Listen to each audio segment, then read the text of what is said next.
అమ్మాయి పరమ సంతోషంగా నా కొడుకుతో కలిసి కూడి ఉంటే కదూ నాకు తేజోవంతమైన మనవలు పుట్టేది. నా కోడలు ఏడుస్తూ పక్క గదిలోకి వెళ్ళి అస్తమానం పవిట కొంగుతూ ఒత్తుకుంటుంటే నేను ఎన్ని ఉపన్యాసాలు చెప్పి ఏం ప్రయోజనం?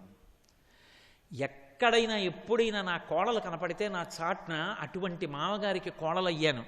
ఎన్ని జన్మలెత్తిన అటువంటి మామగారికి కోడలైతే చాలని నా కోడలో మాట అంటే నా జన్మకి సార్థక్యం కదూ.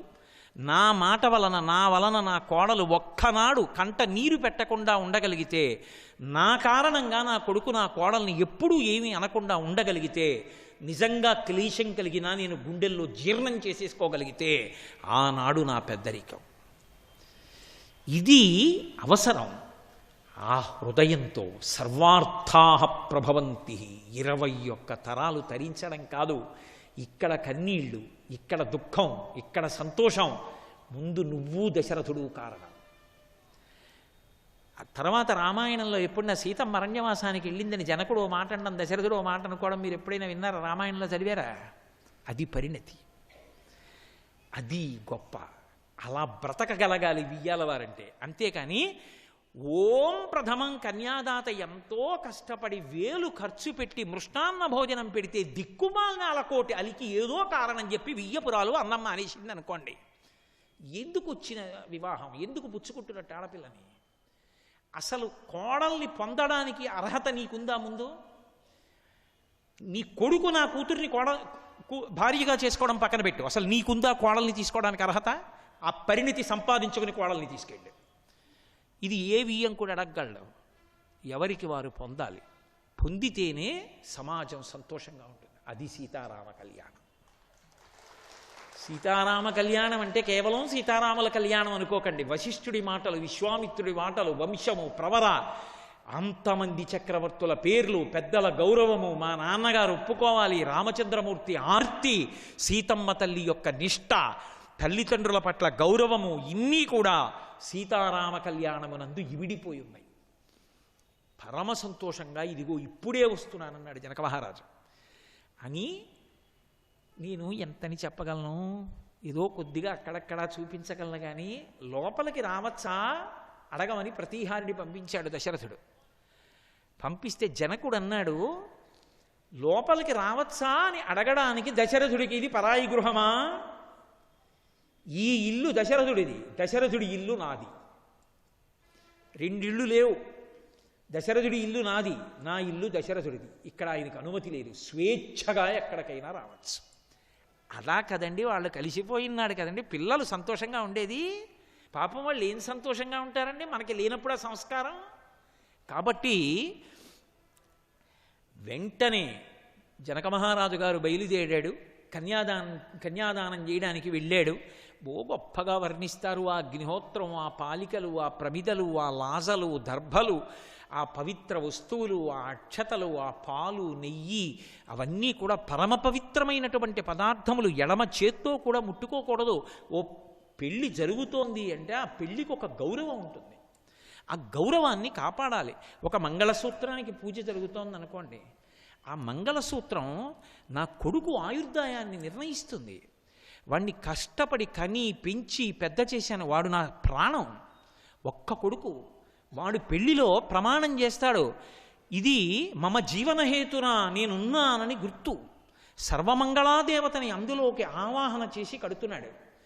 వాడు మంగళసూత్రానికి పూజ చేసి తన భార్య మెడలో కడుతుంటే తగుదునమ్మా అని పెద్దరికం పేరు చెప్పుకుని నువ్వు నడవలేకపోతే అప్పుడే దొరికింది ఆ వేదిక మీద చెప్పులు వేసుకుని ఎక్కడానికి. కర్ణుడు సహజ కవచ కుండలాలతో పుట్టినట్టు కాళ్ళకి బూట్లు వేసుకుని వేదికలు ఎక్కి తిరగడమా? అక్కడ మంగళగౌరిని దేవతని ఆహ్వానించారా? బూట్లు చెప్పులు వేసుకుని తిరుగుతావా? ఎందుకు వచ్చిన సంస్కారం అది? ఆ పిల్లలు క్షేమంగా ఉండద్దు? కనీసం ఆ వేదికని పవిత్రంగా ఉంచవలసిన అవసరం పెద్దవాళ్ళకి లేదు? మనం మర్యాదతో ప్రవర్తించద్దు. ఓ అక్షతలు వేయడానికి వెడుతున్నాం, చెప్పులు విప్పి వెళ్ళక్కర్లా? ఏ రాత్రి పడుకుంటే బూట్లు వేసుకు పడుకుంటావా? ఏ పెళ్ళికి వెళ్ళేటప్పుడు బూట్లు ఎందుకు నీకు? ఏ చెప్పులు వేసుకుని వెళ్ళలేవా? వేదిక దగ్గర చెప్పులు విప్పి వెళ్ళొద్దా? 10 మంది ఆశీర్వచనం కోరుకున్నవాడు ఈ బూట్లు వేసి ఎందుకు కూర్చుంటావు వేదిక మీద?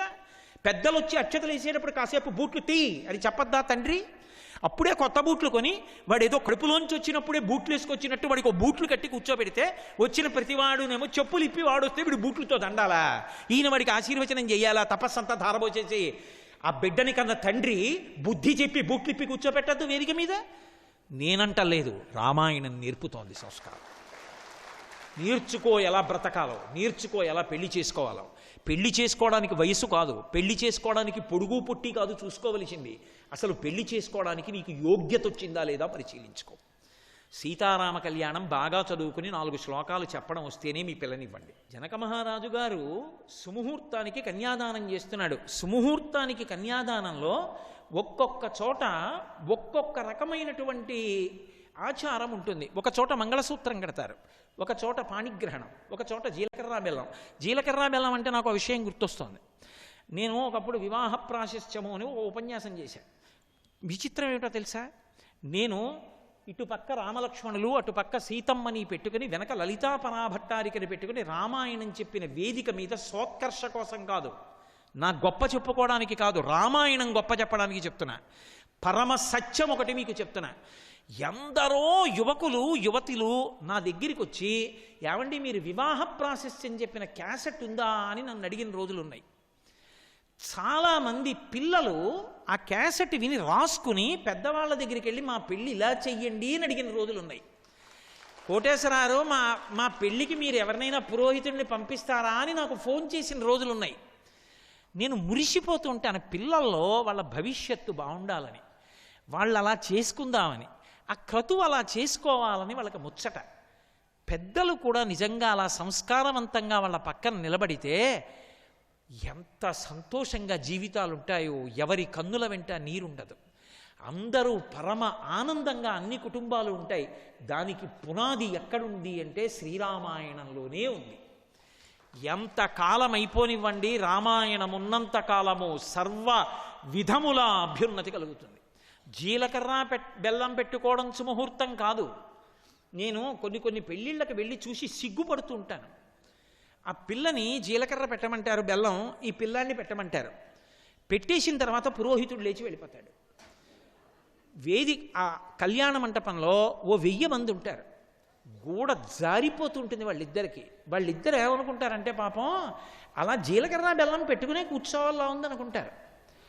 ఇలా పెట్టుకుని ఉండిపోతారు ఇద్దరు. ఈ వచ్చిన వాళ్ళందరూ అక్షతలు వేస్తూ ఉంటారు. దీనికి తోడు ఇంకోడు ఉంటాడు, పాపం ఆయన తప్పే ఉంది, వీడియో సరిగా తీస్తే కదా డబ్బు ఇవ్వడం, అందుకని వేస్తూ ఒకసారి మళ్ళీ నటన చెయ్యాలి. వాళ్ళు మెడ తెగిపోయిన కోళ్ళల్లా ఇలా తిరిగి చూస్తూ ఉండాలి. ఓ పక్క మెడనిప్పి ఓ పక్క గోడనిప్పి, తీయచ్చో తెలీదు తీయకూడదో తెలియదు. పాపం వాళ్ళకి ఏం తెలుస్తుంది? అసలు అది కానే కాదు సుముహూర్తం. జీలకర్ర బెల్లం పెట్టుకోమని లేదు సుముహూర్తానికి. ఒకరి కన్నులలోకి ఒకరు చూసుకున్నది సుముహూర్తం. ఏమయ్యా సుబ్రహ్మణ్యం, ఏదా మంత్రం చెప్పోసారి. అఘోర చక్షు అనుందా లేదా మంత్రం? నేను ఈమె కన్నులలోకి ఎప్పుడు చూస్తున్నానో అది శుభముహూర్తం, ఆమె నా కన్నులలోకి ఎప్పుడు చూస్తోందో అది శుభముహూర్తం. అందుకే తెర దింపుతారు, అప్పటి వరకు ఒకరినొకరు చూసుకోరు. ఆ సుముహూర్తానికి ఒకరినొకరు చూసుకోవాలి, వీడియోల వంక చూడమనకూడదు.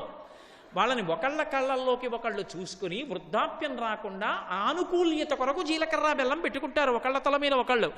అది పెట్టుకున్న తర్వాత చేయి తీసి ఇచ్చు. అంతేకాని సుముహూర్తం అంటే అసలు కళ్ళల్లోకి చూసుకోవడానికి వీలు లేకుండా తెరమించి ఇది పెట్టించేసేసి నొక్కేసుకుంటూ ఇలా కిందకి నేల మీద చూపులు చూసుకుంటే వాళ్ళకి ఎలా అభ్యున్నతి కలుగుతుంది చెప్పండి నాకు? తప్పెవరు చేస్తున్నారు? నేను చెప్పాలి నా కొడుక్కి, నేను చెప్పాలి నా కూతురికి పెళ్ళయ్యేటప్పుడు, నాన్న సుముహూర్తానికి అల్లుడి కళ్ళల్లోకి చూడవే, అల్లుడా నా కూతురు అని చెప్పాలి. నా కొడుక్కి చెప్పుకోవాలి, ఒరే సుముహూర్తానికి నాన్న కోడలు కళ్ళల్లోకి చూడు, అమ్మ కొడుకు కళ్ళల్లోకి చూడు అని చెప్పాలి. ఏమీ చెప్పకుండా వచ్చిన వాళ్ళకి షేక్ హ్యాండ్లు ఇచ్చుకుంటూ సెల్ ఫోన్లో ఫోటోలు తీసుకుంటూ తిరుగుతుంటే వాళ్ళు ఏమైపోతారు? పిల్లలు నీ కర్తవ్యం కాదు, వాళ్ళు కళ్ళల్లోకి చూసుకునేటట్టుగా మంత్రభాగం అలా ఉందా? వాళ్ళు చూసుకుంటుంటే కాదు ఇది సుముహూర్త అన్నప్పుడు ఆశీర్వచనం చెయ్యాలి. అడుగుతాడు సభలో ఉన్న వాళ్ళని, ఇది సుముహూర్తం అని మీరు అనండి అంటాడు. అయం ముహూర్త సుముహూర్తోస్తు, అది సుముహూర్తమే అని వీళ్ళందరూ వెళ్ళి అక్షతలేస్తారు. అది వివాహం అంటే, అది దానికి అర్థం. కాబట్టి ఏది ఎందుకు చేస్తున్నామో దానివల్ల వచ్చే ప్రయోజనం ఏమిటన్నది తెలుసుకున్ననాడు కదా చేసేది. అన్నం తినేటప్పుడు మాత్రం పప్పన్నం తిని పెరుగన్నం తింటావా? జన్మలో ఎప్పుడు పెరుగన్నం ముందు తిని పప్పన్నం తినవా? పెళ్లి దగ్గరికి వచ్చేటప్పటికి మాత్రం అన్నీ వేడుకలే. మంత్రభాగానికి వేదానికి ఏ విధమైన ప్రాశస్త్యం లేదా, అది తంత. పిల్లలు బాడబట్లా ఇది తెలుసుకుని నాబోటిగాళ్ళు ప్రవర్తించవలసి ఉంటుంది. పెద్దలు మీ వంటి వారిని కానీ మీరు అలా చేయలేదని కానీ నేను అంటలేదు, నన్ను నేను హెచ్చరిక చేసుకుంటున్నాను. ఒరే కోటేశ్వరరావు సరిగా ప్రవర్తించరా అని. కాబట్టి మహానుభావుడు జనకుడు పిలిచాడు సీతమ్మ చెయ్యి పట్టుకుని, ఇయం సీత మమ సుత సహధర్మచరీతవా ప్రతీచ్ఛ చైనాం భద్రం తే పాణిం గృహ్ణీష్వపాణినా పతివ్రత మహాభాగాఛాయేవానుగతా సదా అన్నాడు. ఇయం సీత, ఈమె సీత, మమ సుత, నా కూతురు. ఎంత సంతోషం కన్యాదాతకి! ఆయన అలా సంతోషంగా ఉండేటట్టు ఉంచాలి. మమ సుత సహధర్మచరీతవా, నీకు ధర్మానికి ఉపకరణం కింద ఇస్తున్నాను. అందుకే చతుర్థి విభక్తి వేడు. తండ్రికి అధికారం ఉంటుంది కూతురిని ఇంటికి పిలవడానికి. సహధర్మచరీతవా ప్రతీచ్ఛ చైనాం భద్రం తే పాణిం గృహ్ణీష్వపాణినా. సుముహూర్తానికి అరచేతితో రాసి పాణిని గ్రహించు రామా. ప్రతీచ్ఛ చైనాం భద్రం తే పాణిం గృహ్ణీష్వపాణినా పతివ్రత మహాభాగాఛాయేవానుగతా సదా. నా కూతురు మహాపతివ్రత. నీడ నిన్ను విడిచిపెట్టకుండా ఎలా వస్తుందో ఈమె నిన్ను అలా అనుగమిస్తుంది.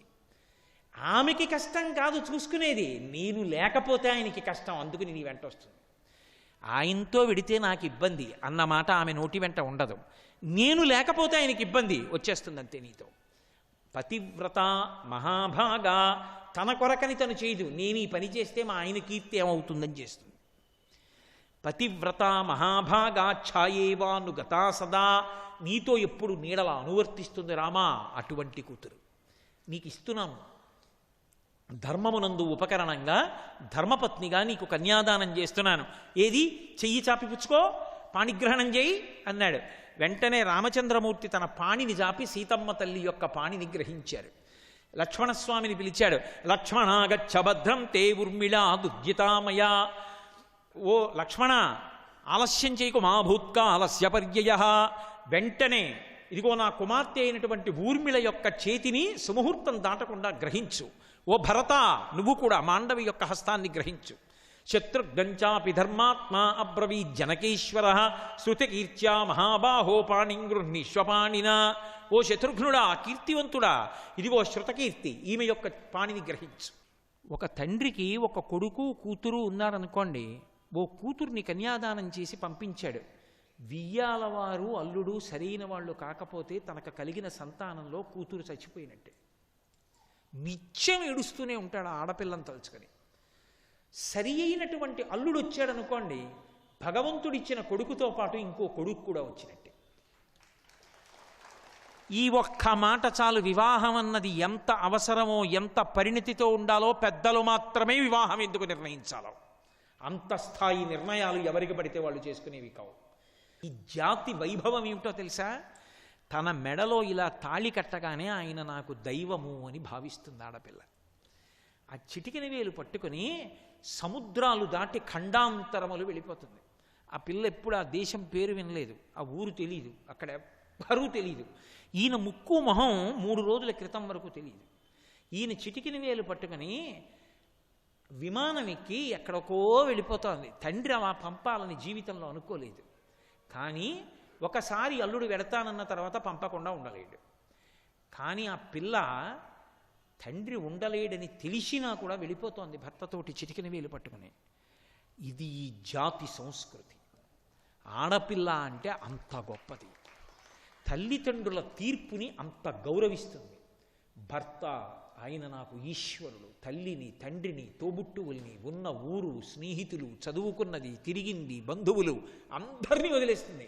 ఆయన ఒక్కడే సర్వస్వం, వెళ్ళిపోయింది.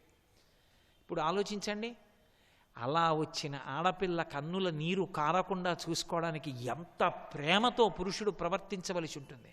అటువంటి ఆడపిల్ల కన్నుల నీరు వచ్చేటట్టుగా చీత్కరించి ప్రవర్తించడం ఎంత దారుణాతి దారుణమైన విషయం. అందుకే సీతమ్మ రాముణ్ణి ఎందుకు ప్రేమించింది అంటే కారణం లేదు. ఆయన నా భర్త, నాకు దైవం, అది ఈ జాతి సంస్కృతి. అందుకే ఆ దాంపత్యం ఏమైంది అన్నారు. అంతర్జాతిమపివ్యక్త వ్యాఖ్యాతి ఆఖ్యాతి హృదయం హృదా. సీతారాములిద్దరూ ఎప్పుడూ నోరు విప్పి ఒకళ్ళతో ఒకళ్ళు మాట్లాడుకోవలసిన అవసరం తగ్గిపోయింది. అంటే దాని అర్థం మాట్లాడుకోరని కాదు. ఆయన ఉపన్యాసానికి బయలుదేరుతూ బీరువా తలుపులు తీస్తాడు, ఆ తలుపులు తీస్తాడు, అవి తీస్తాడు, ఇవి తీస్తాడు, వెతుకుతూ ఉంటాడు. ఉత్తరీయం తీసుకెళ్లి మంచినీళ్లు తాగిన దగ్గర పెట్టారు, కుర్చీ మీద వేశారు అంటుంది. ఎక్కడుండి భార్య? వంటగదిలో ఉండి. ఆవిడికి తెలుసు ఉపన్యాసానికి వెళ్ళడానికి ముందు గుక్కెడు నీళ్లు తాగుతాడు, మళ్ళీ వచ్చాకే తాగుతాడు. అందుకని ఆ గుక్కెడు నీళ్లు తాగేటప్పుడు వెళ్ళేటప్పుడు వేసుకుందాంలే అని ఉత్తరీయం కుర్చీ మీద వేస్తాడు. మరిచిపోయి పంచి ఎక్కడ కట్టుకున్నాడో అక్కడ వెతుకుతాడు. ఎన్నేళ్ళైనా అంతే బలహీనత. ఇది ఎవరికి తెలుసు? ఆయన హృదయం ఆవిడికి తెలుసు. వంటింట్లో ఉండి ఆమెని పిలవకుండానే చెప్తుంది. ఇంకా ఈయన తలుపు తీసి బయటికి వెళ్ళలేదు, బయట వాళ్ళు నిలబడి మాట్లాడుకుంటున్న చప్పుడు వినపడుతోంది, ఉత్తరీయం వెతుక్కుంటున్నారు. మంచినీళ్ళు తాగిన దగ్గర కుర్చీ మీద ఉత్తరీయం ఉంటుంది చూసుకోండి అంటుంది. అమ్మని అసాధ్యం, అక్కడే ఉందే అని సంతోషించి మెడలో వేసుకొని వెళ్ళిపోతాడు. అది స్వాధీన వల్లభ అంటే భయపెట్టి లొంగ తీసుకుంది కాదు, ఆయన మనసు గెలిచేసుకుంది. అందుకు ఆవిడికి చెప్పకుండా ఏమీ చేయలేడు. ఆ ప్రేమ అటువంటిది. సీతారాముల యొక్క దాంపత్యం అలా అయింది. ఆమె మనసు ఆయన దగ్గరుంది, ఆయన మనసు ఆవిడ దగ్గరుంది. ఎవరి మనసులు వాళ్ళ దగ్గర లేవు. అందుకే సుందరకాండలో హనుమ శిశుపా వృక్షం మీద కూర్చుని చెప్పారు, అస్యాదేవ్యా మనస్తస్మిన్ తస్య చాస్యాం ప్రతిష్ఠితం తేనేయం చచి ధర్మాత్మ ముహూర్తమపి జీవతి. ఎవరి మనసు వాళ్ళ దగ్గరే ఉంటే ఈ సీతారాములు బ్రతికుండేవారు కాదు. సీతమ్మ మనసు రాముడి దగ్గరుంది, రాముడి మనసు సీతమ్మ దగ్గరుంది. శారీరకంగా వేరుగా ఉన్న ఇద్దరూ కలిసే ఉన్నారు. అంత ప్రేమ ఒకళ్ళంటే ఒకళ్ళకి.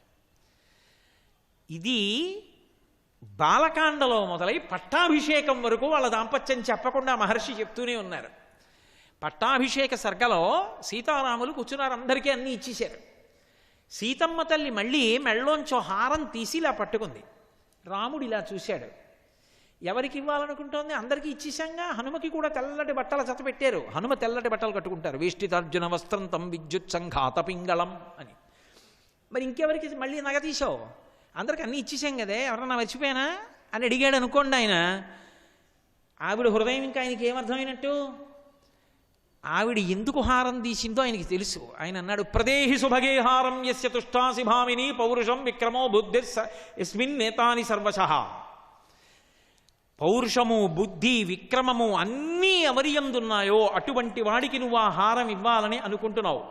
కాబట్టి ప్రదేహి సుభగే హారం యస్య తుష్టాసి భామిని పౌరుషం విక్రమో బుద్ధిర్ యస్మిన్, ఇవన్నీ కూడా ఎవరి ఎందున్నాయో వారికి నువ్వు ఆ హారాన్ని ఇయ్యి. ఆవిడ ప్రత్యేకం ఎవరి కోసం తీసింది? ఎక్కడో 100 యోజనముల సముద్రానికి అవతల అశోకవనంలో తాను భర్త యొక్క జాడ తెలియక కష్టం చెప్పడానికి పక్కన ఇంకొక మనిషి కూడా లేకుండా 10 నెలల పాటు ఏడ్చినట్టుగా ఉన్న సమయంలో తాను 100 యోజనముల సముద్రమును దాటి ఈవల ఒడ్డుకొచ్చి రామకథ చెప్పి రామచంద్రమూర్తి క్షేమవార్త చెప్పి తనకి రామచంద్రమూర్తి యొక్క అంగుళీయకాన్నిచ్చి తన యొక్క బాధ పోగొట్టి లంకాదహనం చేసి రావణుడికి బుద్ధి చెప్పి వెనక్కి వెళ్ళి రామచంద్రమూర్తికి తన క్షేమవార్త చెప్పి రామచంద్రమూర్తిని తీసుకొచ్చి సముద్రానికి సేతువు నిర్మింపచేసి ఇంద్రజిత్ సంహారంలో తోడ్పడి రావణ సంహారం చేయించి మళ్ళీ సీతారాములు కలవడానికి కారణమైనటువంటి స్వామి హనుమకి ప్రత్యేకంగా ఏదో ఇవ్వకపోతే నా మనసుకు తృప్తి లేదు. అందుకు తీసింది హారం. అది తెలిసింది రామచంద్రమూర్తికి. ఎందుకని? ఆఖ్యాతి హృదయం హృదా. వాళ్ళ మనసులో మాట్లాడుకుంటాయి. ఇలా చూస్తే అంతే చేసేస్తారు ఇద్దరు. ఆయన ఇలా అంటాడు, ఆవిడ అంటుంది. పేరు పెట్టి పిలిచి అమ్మాయి అలాగే చూస్తానులేండి ఉండవు. ఇద్దరిది ఒకటే మనసు. అందుకే సీతారామ కళ్యాణం అంటే శంకర భగవత్పాదులంతటి వారు ఒక అద్భుతమైన శ్లోకం చేశారు. మనకి కళ్యాణం అంటే వాళ్ళ పోసుకున్న తలంబ్రాలే ప్రసాదం. ఆ తలంబ్రాలు మన తల మీద వేసుకుంటే ఆ బియ్యం యజ్ఞం చేసే అధికారం, మనకి సమస్త ఈప్సితములు నెరవేరుతాయి, సంతానం కలుగుతారు, ఆ మంత్రాలతో మామూలుగా వివాహంలో పోసుకుంటారు. కళ్యాణంలో అలా పోసుకున్న తలంబరాలే అక్షతలుగా మనం వేసుకుంటాం. అదే కళ్యాణ ప్రసాదం. అందుకే ఆయన కూడా శంకర భగవత్పాదులు కూడా ఆ తలంబరాలని వర్ణించారు. జానక్యాహ కమలామలంజలి పుటేయాహ పద్మరాగాయితాహ న్యస్తారాఘవమస్తకే చ విలసత్కుంద ప్రసూనాయితాహ స్రస్తాశ్యామలకాయ కాంతి కలితాయ ఇంద్రనీలాయితాహ ముక్తాస్తా శుభదా భవంతు భవతాం శ్రీరామ వైవాహికాః. అవి ఏమిటి ముందు చెప్పలేదు. పద్మరాగమణులు పట్టుకుందేమో తలంబ్రాలకు అనుకున్నారు. ఆమె తీసి ఇలా రామచంద్రమూర్తి యొక్క తల మీద పోస్తుంటే సత్కుంద ప్రసూనాయితాహ తెల్లగా మల్లెపూలల్లా ఏవో పడుతున్నాయి. అదేమిటి ఆవిడ చేతిలో ఎర్రగా పద్మరాగమణులు అనుకున్నాం, పోస్తున్నప్పుడు తెల్లగా మల్లెపూలల్లా పడుతున్నాయి, ఏమిటవి అని చూద్దాం అనుకునేటప్పటికీ కింద పడుతున్నాయి. స్రస్తాశ్యామలకాయ కాంతి కలితాయ ఇంద్రనీలాయితాహ. రాముడి యొక్క రంగు తగిలేటప్పటికి నీలమేఘఛాయ కదూ, ఇంద్రనీలమణుల్లో కనపడ్డాయి. అసలు ఏమిట్రా, ఆవిడ చేత్తో ఎర్రగా ఉన్నాయి, ఆయన తల మీద పోసినప్పుడు తెల్లగా ఉన్నాయి, ఒంటికి తగిలితే ఇంద్రనీలమణుల్లో ఉన్నాయి. అసలు అవి ఏమిటని కిందకు చూశారు. ముక్తాస్తా శుభదా భవంతు భవతాం శ్రీరామ వైవాహికాః. అవి ముత్యాలు. ఆ ముత్యాలు అలా తలంబ్రాలు పోసుకుంటున్నప్పుడు మానసికంగా ఓసారి చూసినంత మాత్రం చేత అభ్యున్నతి. అందుకే తలంబ్రాల మీద శ్లోకం చెప్పారు. అటువంటి సీతారామచంద్ర ప్రభు మన ఆంధ్రదేశంలో భద్రాద్రి మీద వెలిసి ఉన్నాడు. సర్వం శ్రీ ఉమామహేశ్వర పరబ్రహ్మార్పణమస్తు. స్వస్తి.